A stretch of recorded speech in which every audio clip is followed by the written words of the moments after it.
est une ville historiquement tournée vers le piéton. Elle dispose de plus de 60 rues piétonnes et la volonté est d'augmenter ce nombre dans les 5 prochaines années. Il existe à Liège plus de 44 km de cheminement dédiés aux piétons, dont plus de 6 km de piétonniers traditionnels. À titre d'exemple, ce sont 1 700 000 piétons par an qui empruntent la passerelle Saucy pour passer d'une rive à l'autre. La marche est le mode de déplacement le plus utilisé à Liège. Elle représente 40% des déplacements. Tout le monde est à un moment donné piéton en ville. Tout usager des transports en commun, voiture ou vélo, finit toujours par être piéton. On peut dire qu'il rythme la vie de la ville. Il est donc nécessaire de créer les conditions optimales pour les déplacements à pied, avec notamment les assises des piétons. Suivez-nous, on vous explique.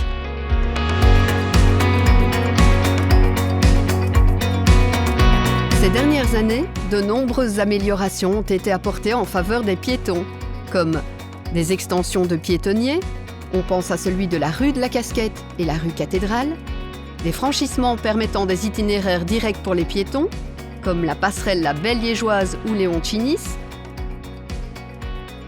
des quais de Meuse réappropriés et des places réaménagées comme la place des Carmes ou plus récemment Bavière.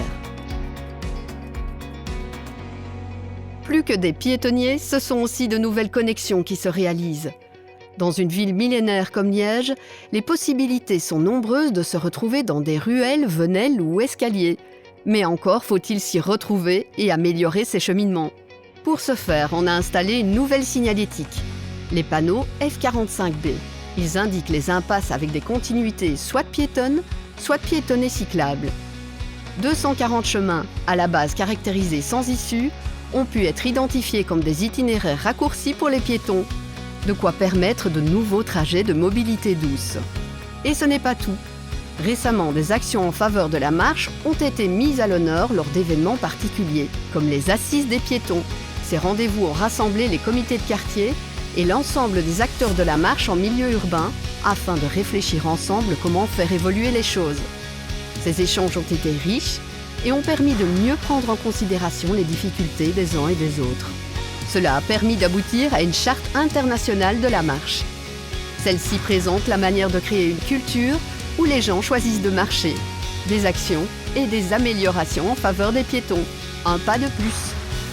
Bref, comme nous sommes toutes et tous piétons à un moment de la journée, il est nécessaire de réserver à la marche la place qu'elle mérite dans l'organisation de notre espace public. Une nouvelle ville pour une nouvelle vie.